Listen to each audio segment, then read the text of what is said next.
বাংলাদেশের সংখ্যালঘু অবশ্যই তাদের ধর্মীয় পরিচয় হিন্দু, এটা বলতে কি কারো কষ্ট যদি হয় আমি মনে করছি এই কষ্ট না হওয়া দরকার। ভারতবর্ষে উত্তরপ্রদেশে মসজিদকে কেন্দ্র করে ওখানকার উত্তরপ্রদেশের ভারতবর্ষের সংখ্যালঘু মুসলমানদের উপর আক্রমণ করছে, এটা বলতে অসুবিধা কোথায়? যেটা বাস্তব সেটা বলতে হবে। বাংলাদেশের ক্ষেত্রে চুপ থাকবো, উত্তরপ্রদেশের ক্ষেত্রে বলবো, মণিপুরের ক্ষেত্রে চুপ করে থাকবো, বাংলাদেশের বিরুদ্ধে হলে চিৎকার করবো। এগুলো এই দ্বিচারিতা বন্ধ করা হোক। যারা এই দ্বিচারিতা করছে মানুষ তাদেরকে জবাব দেবে।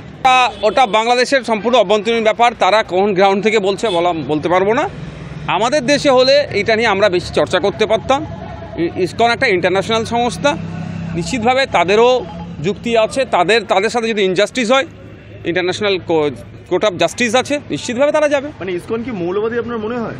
দেখুন, আমি ওখানকার চর্চা কীভাবে করছে আমাদের এখানে আমরা যতটুকু জানি, মায়াপুরের থেকে ইসকনের সাথে পরিচয়, আমি তাদের কিছু ধর্মগুরুর সাথে কথা বলেছি। আমি আমার ওয়েস্ট বেঙ্গলের মায়াপুরের কথা বলছি, তাদের সাথে কথা বলেছি। তারা আমাদের প্রতি যতটা সহনশীলতা দেখিয়েছে, আমরাও সেরকম দেখিয়েছি।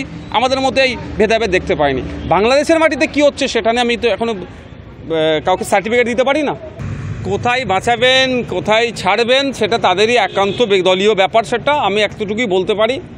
আমার অবস্থান যদি জানতে চান, বিগত দিনে বলেছি, আজকেও বলেছি, যেটা হচ্ছে বাংলাদেশে মোটেই কাম্য নয়, এটা হওয়া অনুচিত, এটা দ্রুত বন্ধ হওয়া দরকার এবং আমাদের দেশের সরকারকে কঠোর একটা বার্তা পাঠানো দরকার। কিন্তু দুর্ভাগ্যের বিষয়, সেই রকম বার্তা আমাদের দেশের সরকারের পক্ষ থেকেও দেখতে পাচ্ছি না।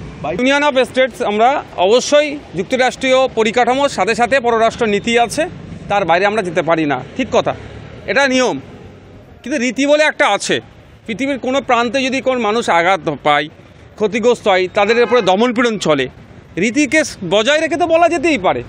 কিন্তু এটা তো আমরা আশা করবো যেটা বলা হোক যখন আমাদের ইলিশের প্রয়োজন হয় বা জামদানি শাড়ির প্রয়োজন হয়, আদান প্রদান যখন হয়, সেক্ষেত্রে আর পররাষ্ট্র নীতিকে আমরা সেইভাবে কতটা মান্যতা দিই বা সেই মোতাবেক না গিয়ে যেগুলো আমরা ডিমান্ড করি, এক্ষেত্রেও বলাই যেতে পারে। আমি ইতিপূর্বে বলেছি, আজকেও বলছি, ওয়াকাফ বিষয়টা সরাসরি মুসলিমদের সাথে জড়িয়ে আছে। মুসলিম মন পেতে পাওয়ার জন্য পশ্চিমবাংলা সরকার একটু এই ধরনের আচরণ দেখাবে, যাতে মুসলমানদের জন্য অনেক কিছু হয়ে যাচ্ছে। কারণ আমরা ভুলে যাচ্ছি না, পার্লামেন্টে যখন সিএএ বিল পাস করানো হয়েছিল, সেই সময় বাইরে ক্যাকাচিচি করলেও ভোটাভুটিতে অংশগ্রহণ করেনি। এখন দেখার বিষয়, পার্লামেন্টে এটা নিয়ে যখন চর্চা হবে, তখন তৃণমূলের যে 29টা এমপি আছে তাদের ভূমিকা কী, ভোটাভুটিতে কজন অংশগ্রহণ করে এবং ডিবেটে তারা অংশগ্রহণ করে কিভাবে স্ট্রং অপোজ করে, সেটা দেখার বিষয়। তাই আমি খুব ভালো ফল হবে আশা করছি না। কারণ এই আমাদের বিধানসভাতে আছে নদিয়া জেলায় এমন বিধায়ক, সে ওয়াকফ সম্পত্তি দখল করে রেখেছে। আমাদের বিধানসভাতে আছে হাওড়া জেলার বিধায়ক, তিনি ওয়াকফ সম্পত্তি দখল করে রেখেছেন। এই ধরনের প্রতিটা জেলায় স্পেসিফিক ধরে ধরে বলা যাবে, ইসি নাম্বার দিয়ে বলা যাবে যে এই সম্পত্তিগুলো দখল করেছে।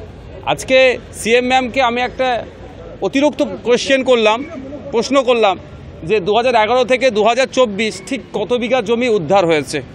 তিনি বেশ কিছু ইসি নাম্বার দিয়ে বললেন, কিন্তু এক্স্যাক্ট ফিগারটা যেটা আশা করেছিলাম সেটা আমি উত্তর পাইনি। আমি বুলডোজার চালানোর ওই ধরনের পক্ষেও নয়, সব এর বিরোধী।